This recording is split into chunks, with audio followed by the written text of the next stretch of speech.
It is so important to believe people who say they were sexually assaulted. Because, like I said, 95% truth rate. The research is all over the literature. So believe them and help them. Folks, today I've got a topic that it's difficult to say it's interesting because it's such an important topic, and some might say that it is difficult to deal with. So if you have a difficult time listening to sexual assault and anything to do with that, please understand that we might get into something that is difficult for you to listen to. But I want to start off real quick to find out from Kevin what Title IX is. Originally, it was an act by Congress, a federal act, to level the playing field as it related to scholarships because women were getting the short end of the stick as it related to getting scholarships. Football teams, for instance, would have sometimes over 100 scholarships, and women wouldn't be getting equal amounts. But as most laws, how it happens, the law evolved, and it evolved to situations on campus where women's rights were being violated, and sexual assault is included in that it robs a woman of her right to enjoy her education and to have her education. I'm glad you gave us that explanation because a lot of times I think that we think about that equal opportunity for women, and I think oftentimes people may refer to as sports and getting into education and getting the scholarships. And Sienna, Marisa, this is a little bit different of a story. So can you tell us what life was like for you before this? Yes. Life before this was I was just a little church girl. I listened to my parents. I was a straight A student. I stayed relatively close to home for college. I went to college just over the river in Kentucky, away from Ohio. So it's like I went to school out of state, but it was barely out of state for that little bit of freedom and still trying to stay close to home. But yeah, life changed. Unfortunately, it's about 10 days, less than 2 weeks after I started my undergraduate career. So it shifted pretty quickly. And I met Kevin not too long after that. So yeah. Now, you do have a book, and your book is titled I Am the One in Four. And again, I can say it's much more than a personal story. And if I'm getting anything incorrect, please let me know. Because I think this is, again, more than just a personal story. It's more of a call to action. So I was hoping if you could tell us, what prompted or what decided you to share your story, and what do you hope that the readers take away from it? Yes. So, like you mentioned, our book is titled I Am the One in Four. And we titled it as such because 1 in 4, so that's 25% of women in the United States and Canada experience sexual assault during their undergraduate career. So, like you said, this is not just my story. I am part of the 1 in 4. And unfortunately, many women are. And so that's why we wrote this story, is because not just did a lot of people not really know about the federal court case and all the real change that occurred on campus because of what happened. A lot of people really don't know how to keep themselves safe in general. And a lot of parents don't even know that this is kind of a thing or a risk on campus. And so that's why we wrote it. Kevin, I'll give you a chance to talk in a second, though, but I also want to find out from you, Sienna, Marisa, is you use this phrase that thriving after surviving. That you use that, I think we refer to it often. And those are two words that are really different from each other, the thrive and survive. So can you explain to us, what does thriving actually look like after this experience that you had, this trauma? And, if you could tell us too, what helped you move from just that simple surviving to building a meaningful life? Yes. So there is a lot of power behind thriving instead of living or just existing. It's finding that inner strength to move forward and to harness that energy inside you again after trauma. So thriving after everything, it took a lot of support. That's why Kevin's in my life. It took a lot of support. Personally, in my experience, I could not thrive without support. That is, getting support during undergrad is one of the reasons why I was able to earn a double degree, graduate summa cum laude, earn a degree at the University of Oxford, and continue my education. So much of that is based in community. So much of that is based off of a social strength. And that is very much behind that thriving rather than just like existing or living after surviving. Yeah, it's been a journey, but it's been beautiful to not be alone on that journey. What's surprising about this is that this happened to you at the school and you remain at the university to finish your education. That has got to be a very, very difficult thing to do. And why did you stay there to continue and finish your education? Is it that you had that support there as well, or what was it?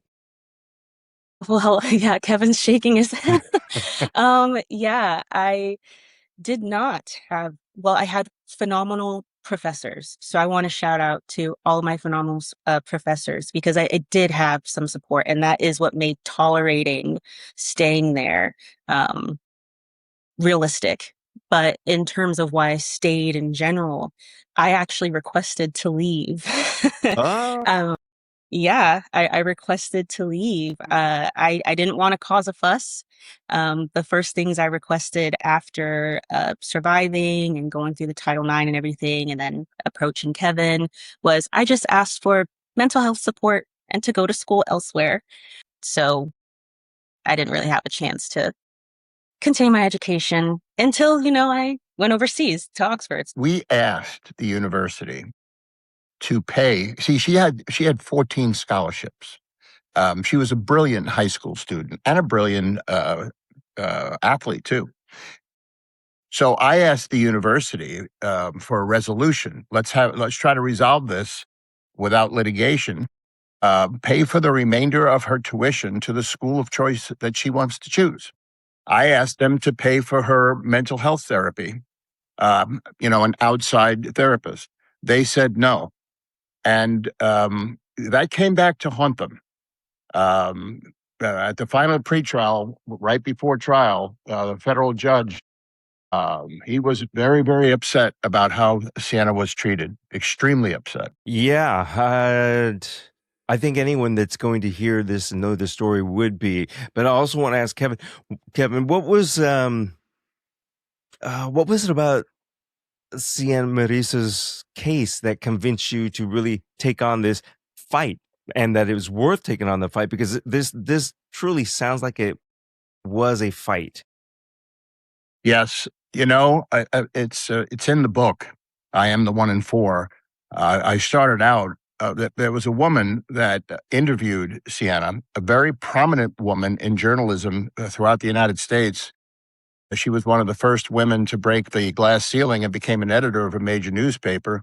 And when she wanted to retire, she became president of the Scripps Howard Foundation.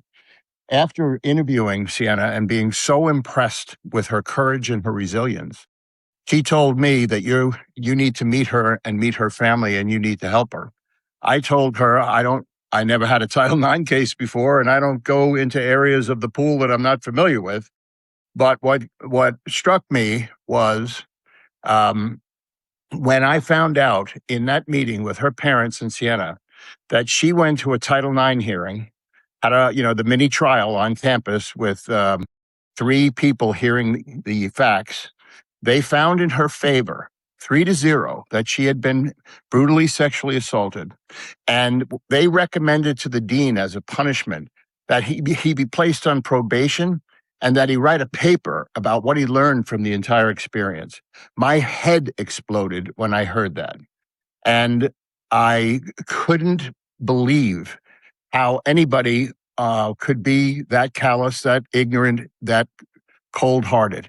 And when I heard that, and also When I met her, all I saw were the face of my own daughters. And that's the truth. And I put it in the book. I love this woman. She's a hero. She's so courageous, and I just felt I had to help her. I know this may sound redundant to ask you this because you kind of already answered this, but this goes to both of you though. I'm wondering, what is it about the legal journey and going through the justice system and Title IX that opened your eyes to what Title IX is, and perhaps the lack of or the accountability on colleges and on campus. You are so spot on. You are so spot on. One of the reasons why we wrote this book was not so much to attack, or to pile on to the university that we sued and won. We want to educate administrators, college administrators must know just how devastating the results are of sexual assault, alcoholism, drug addiction, suicide, a lifelong abusive relationships. They need to realize that they have to do better in terms of getting sexual assault victims help. They need to believe them. The second thing about this book is we want to teach parents what to ask and who to ask when they go on college visits, because they're going to get a great show when they go on, but I want them to meet the campus police. Ask the police department, are you respected by the administration? Do they take your suggestions about safety to heart, and do they do them? And is this a safe place to send my junior or senior in high school when they go to college? So we want to educate with this book in terms of minimizing the damage, which is right in the statute. Once sexual assault occurs on campus, the college has a duty to minimize its impact. That didn't happen here. In fact, just the opposite happened. And that's one of the reasons why we wrote the book. Well, yeah, I mean, you've got daughters, and we know that there are thousands of families that every year send their kids off, men, women, boys, girls, off to school, and we want them to be safe, and we expect them to be safe there. And like you said, Kevin, parents and students should have this conversation with perhaps maybe the administrators, campus safety officers, and things like that. And I also think that parents should have a conversation with their child, with their daughters that they're sending off to school. Is there a conversation, do you think, Sienna and Marisa, that parents should be talking to their students or their child before they send off? What type of questions should parents maybe ask their daughters? I stumble on this because it's so hard to believe that this happens and has happened and still continues to happen. Yeah, I would say that part of broaching that conversation is knowing that it might feel a little icky. It might be like, I might feel a little uncomfortable. I didn't practice this. I don't, have the right words. But the thing is, there are no right words. Making sure that your child feels comfortable, not just on campus, and that they have all their blankets and everything, and that they have friends, and that they know where the food is. Do they feel comfortable seeking that help? Do they feel comfortable that if something happens, they can go to their RA, that they could go to the campus or the local police or the violence prevention center on campus? Do they even know that those resources exist? Do they feel comfortable using like a drive share system, and other things on campus that can help them stay safe and still have a social life? I feel like also a lot of times conversations might only surround drugs and alcohol. And a lot of times these situations happen when drugs and alcohol are not involved. It might just be walking from the library or, to your dorm or anything like that, just walking around town. Making sure that you have these conversations, and perhaps that they're just as dynamic as the situations that students might face on campus would be really, really helpful. There's no wrong questions. This is, go ahead, Kevin. I want to share a personal story with you. Yes. During the middle of this case, when I was educated by the expert witness I hired, one of the foremost experts in the country about sexual assaults on campus, I asked my oldest daughter, and I want parents to hear this. I asked my oldest daughter, Elizabeth, have you ever been sexually assaulted? And she said no. She asked me why. I told her about this lawsuit. And then I asked my youngest, Kathleen, and Kathleen said, why do you want to know? And I said, oh, boy, Kathleen, I'm in the middle of this case. I know you've read about it or heard about it on the news. And she said, is that the only reason why you want to know, Dad? And I said, yes. She goes, well, the answer is yes. I said, oh my gosh, when? She said, when I worked at the pizza place. I went into the freezer. I went to get product, and an assistant manager put me up against the wall, and he tried to assault me. And I screamed, I punched him, and I ran out. And fortunately, a detective off duty was eating with his family, and he was arrested. And I asked, did you tell Mom? And she said, yes, I told Mom. Why didn't I know? And she said, Mom knew that if you knew that you might do something stupid. And so there you go. I had no idea that my youngest was assaulted. Now, of course, nothing like what Sienna went through, but still, it's a crisis. It's a crisis on American and Canadian campuses. It's 1 in 3 in the United Kingdom. And as hard as this is, we want to talk about it. Sienna and I want to talk about it, because if we raise this issue, if we can diminish this even a little bit, we will have been tremendously successful with the book I Am 1 in 4. I'm glad you brought that up about the unfortunate situation that your youngest daughter went through at a pizza place, because this is not, at least for me, this is broader and larger than just a campus. It goes anywhere.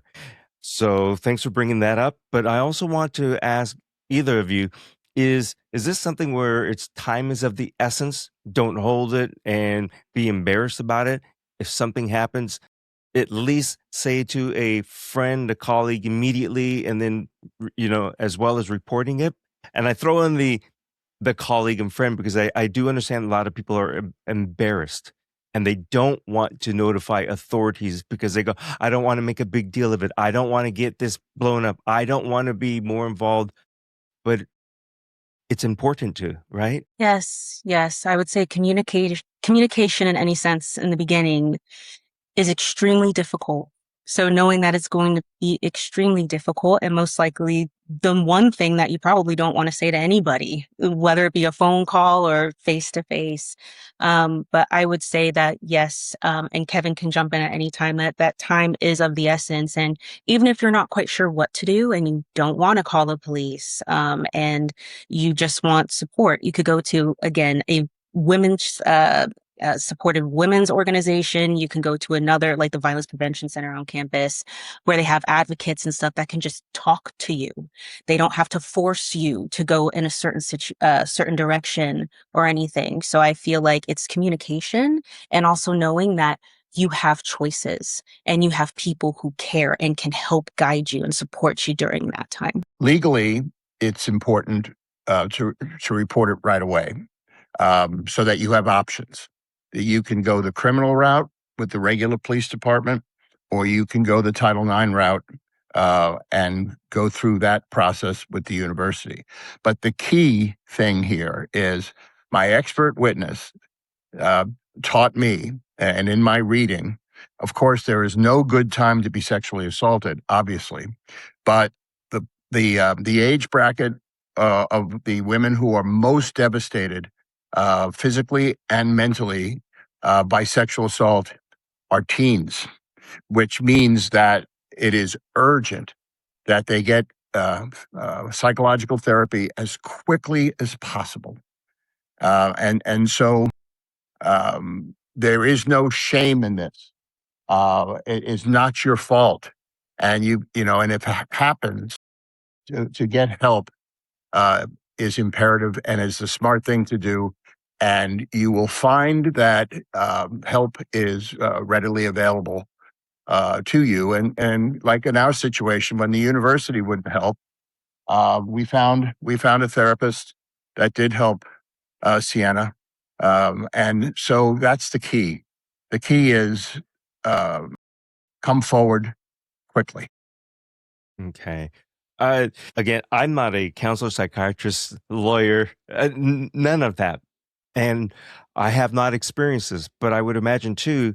And I sort of alluded to the fact that, mention it, say, to a colleague or friend, but that's not the solution because, like you said, I think that you need to have professional. Because if you tell a friend, the friends can say, that's okay, you're all right, but they may not be saying the right thing, or they may be saying the wrong things that may affect you negatively. So I'm going to say, if this has happened, please seek out professional, Yes. help. So, Yes, definitely. Wise advice. and Yes. to either one of you, Sienna, Marisa, and Kevin, how can students, create a safer culture on campus for themselves? What's the best thing that they can do? I would say active intervention bystander training. A lot of sororities and fraternities are actually mandated to go through this. And to put it in simpler terms, it's looking out for your friends. It's building that confidence and being aware and like kind of more familiar with social scenarios that might happen where you can practice stepping up, saying something, looking out for your friends, making sure that there's a designated driver, making sure you're using the buddy system, stepping in when something doesn't look right, really practicing, because that, again, communication and also community support, when you not only know what to do, but you feel confident doing it and you want to support your friends, that really can help lower violence on campus in general. When all of you, like when everyone on the campus does not tolerate violence and everyone works toward that, you see the results. Kevin, this might sound like a strange question to ask, but many companies these days, they go through sexual assault prevention. Do you know, do administrators and people on campus, do they go through any type of annual course or anything like that they have to listen, watch, and take little quizzes on? In 2012, the Obama administration, which took sexual assault extremely seriously, and actually they wrote a letter called the Dear Colleague Letter. And that letter to all universities and colleges said, you're not paying attention to the law. You've got to take this issue more seriously. And to his credit, he compelled universities to get smarter, to understand what's going on, and stop looking away on this. Because, like you said at the outset of the show, it is a tough subject. What we found in depositions was that their training was extremely sparse. 1 week training and just reading magazines, basically, and reading updates. That's not enough. It needs to be an annual situation. One of the things that I wrote in one of my chapters is I ask administrators to bring psychologists and psychiatrists to these administrators to teach them how serious this problem is on campus and what this does to destroy women's lives. Empower the people that run the violence centers to get involved more with the fraternities and sororities and the students on campus. They can do more. I forgot, and I don't want people to forget. The title of your book is called I Am the One in Four. Can you let the viewers, the listeners know where can they go to find out more information about the book? Our contract is done with the publisher. I have that ready. And right now we have a website, right, Sienna? I am the one in four.com with the numbers 1 and 4. Yep. That's www.iamtheoneinfour.com, where you can find out all about us. Yeah. And, Awesome.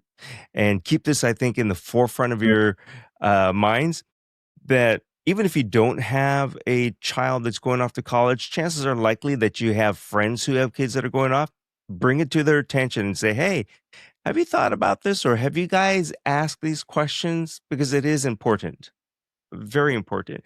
And I I don't want to diminish anything on the women's side, but I also think that include the guys, because you don't know.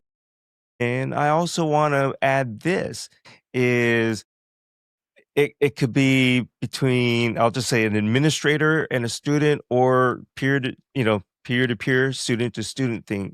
This can happen anytime. And it doesn't just necessarily have to be, I went out on a date. And like you said, Sienna, Marisa, it's not like a date or a blind date. It could be that you're walking to the library, Right. total stranger, things like that. So, Well, let me speak to parents of boys, if you don't mind, yeah, real please. quickly. A criminal defense firm in Cincinnati called me up and said, Kevin, I've got a situation for you under Title IX, and it's a guy. I said, don't do guys. I represent women. And he said, no, he's innocent. He was found innocent by a jury, but he was thrown off campus without due process and lost 2 years of his education. Now, let me state, statistics show 95% of women who accuse someone of sexual assault are telling the truth.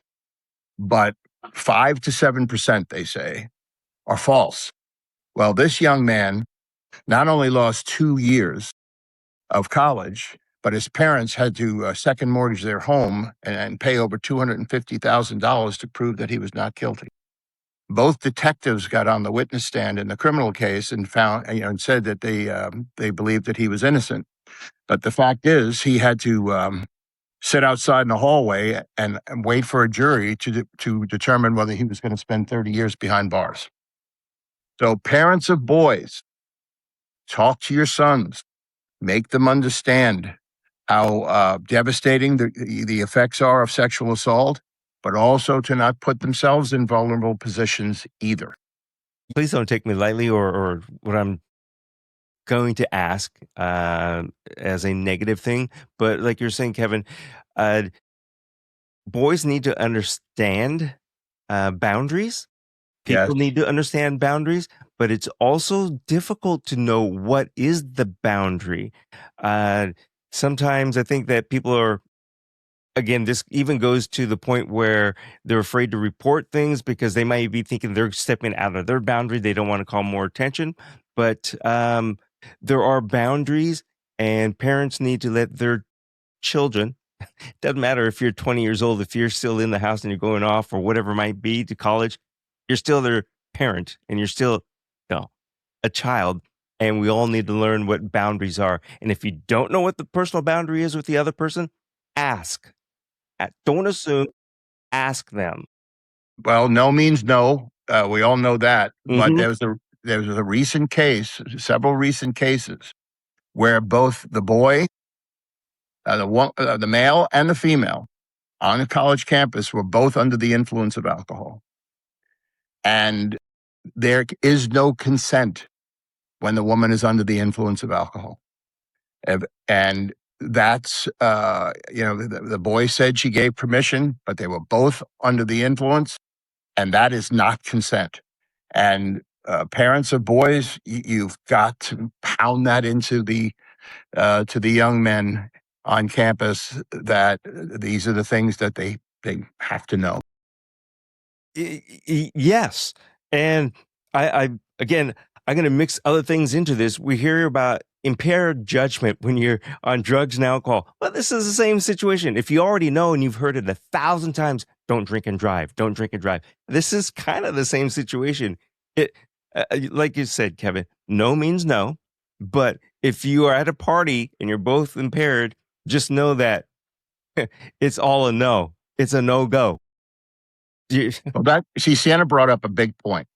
And please jump in, Sienna, but your point was right on.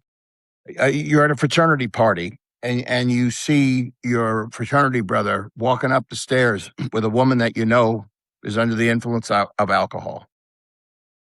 getting him not to go up the stairs may save him 25 years. That's the type of friend that you need to be.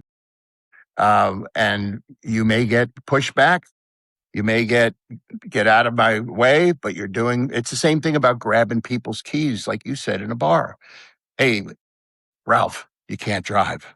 I'll drive you home. We'll get the car tomorrow. It's the same thing. The buddy system. You've got to look out, not only for your friend walking up the stairs, but for her too. Yeah.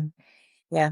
When we hear the word intervention, that's kind of a scary word. I don't want to intervene. And like you said, Kevin, on this situation where if you happen to see somebody at a party, male and female walking up the stairs to go someplace, don't, I would say, don't think about as you're intervening anything. You're preventing, you're preventing a lifelong mistake, one way or one thing or another. You're just preventing something. You're not intervening them from doing anything. Yeah, it might sound like you're right, like a big word of like, oh, I'm doing something that is really official and I'm, impacting my friend in like a negative way. I don't want to mess up their night. But really, I mean, to be honest, dating apps exist. Like that moment doesn't have to happen right then. So you can still be like, hey man, I'm your wingman. I'm here for you. Let's make a better decision tomorrow. Like that's great. They're cute. Get their number. Let's go. You're right. It doesn't have to necessarily be framed in a negative way. It's really looking out for each other and making sure that, that your time at university is what you make it rather than it being shaped by kind of negative situations and, turning it into where you don't feel like you have friends or you can't really go outside or engage in like student activities. The more that you look out for each other, the more that y'all can just, be students, have a safe space. Yeah. Yeah. I'll go to Kevin for this for the reference because there are times years back, we'll say you're going to a party to score. You're not going to score. Think of it. I'm going to meet someone just to meet someone, but that's it. Is flip that mentality, that change. You're not going there to.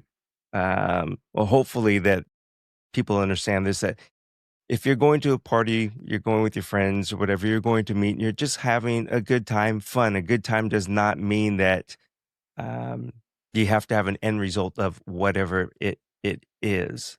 That may sound silly, or if people don't understand what I'm saying is don't go there with an intent to take advantage of someone or to put yourself at a disadvantage. And that disadvantage means know your limit if you're going to drink.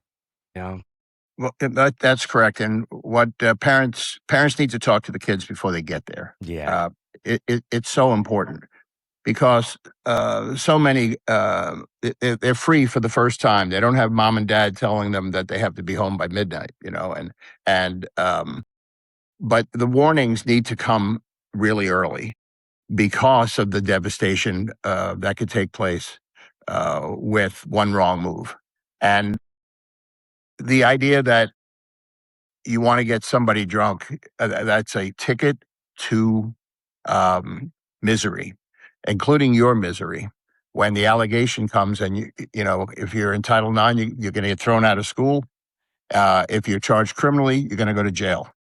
And your life's going to be over because try to get a job after you have a felony and be registered as a sexual deviant for the rest of your life. You got to go on the registry. So wherever you move, everybody on the block has to know that you're there if you ever do get out of jail. Yeah. So these are the types of conversations that, while difficult, have to happen before you go to college. And then once you go to college, as Sienna said, you have to have a buddy system at every party that you go to, and make an agreement with that person. If I do something stupid, you're going to intervene, right? And vice versa. And that's a great way to prevent things like this. And I think also having conversations of it not just surrounding like party situations. Like, for example, I was helping an acquaintance with a poem. And that's when everything went wrong. So I feel like also broadening that conversation and not just assuming that it might be someone that you don't know or someone that you do know, or that drugs and alcohol have to be involved. I think it's just a dynamic understanding of what is right and what is wrong and what is safe and what is unsafe. Yeah. Probably another word to throw in there is accountability, right? If you're, Yes. um, so, uh, this is such an important topic, to have a discussion with. I, I hope and I pray that this episode really opens the eyes and ears to people about this topic. And again, I want to throw this out there. We're having a conversation about, on college campuses and things like that, but it can happen anywhere. So I'd like to ask both of you, you know, what is it that you want people to take away from this conversation today that we're having? And especially about thriving after surviving. So, what do you want people to take away from the conversation? Yes. Personally, for me, I would love survivors to feel seen, survivors of any form of violence, but particularly sexual violence, to feel seen, because that it's not one size fits all, and you can't just look at somebody and know that they've survived something. So it's to support fellow survivors, but also, yeah, to spread awareness and what to get out of this. And is it's not just my story. You can thrive after surviving. And it's pretty much figuring out what that means to you, how you can find that inner peace and allow happiness to ebb and flow throughout your life. For me, I had to physically distance myself from everything that happened. And that was the first time. That was the first time I got a glimpse of how I could actually thrive and how I could find my peace. So I think what I would like people to get out of this is to not be afraid to get support, to know that they are seen. And however you thrive, whatever makes you truly driven to, don't be too scared to tap into that again. You really can thrive after surviving. Sienna Marisa is a PhD candidate right now and will soon have her PhD. He received her master's from the University of Oxford in England. It is an amazing story, but I got to watch her suffer. And in the book, parents, students, and administrators, you will read about her suffering and you will understand that, but for the people that she placed around her, including her loving husband, Dylan, um, she may not have made it. And we go into details about, afterwards, especially Sienna in her chapters, about how hard it was for her to keep getting up every day and to go to class, knowing that they kept him on campus and they didn't do anything to him. The mental struggles that she had, but she decided she flipped a switch. But your daughter may not have that strength. Your daughter may not have that resolve. So the key is to prevent it. That's why we wrote this book. We wrote this book so that your daughter does not get sexually assaulted. Uh, but like Sienna said, if she does, to know how to get healthy, how to get better, how to survive, how not to feel the shame. It is so important to believe people who say they were sexually assaulted, because, like I said, 95% truth rate. The research is all over the literature, so believe them and help them. But we wrote the book in the hopes that we can save people from this fate. Once again, folks, the book is called I Am the One in Four. Sienna Marisa Brown, Kevin L. Murphy, Esquire. I've got to say thank you very much for this conversation today. A very important conversation. Thank you for having us. We really appreciate you. Thank you so much. I really appreciate it. You're welcome.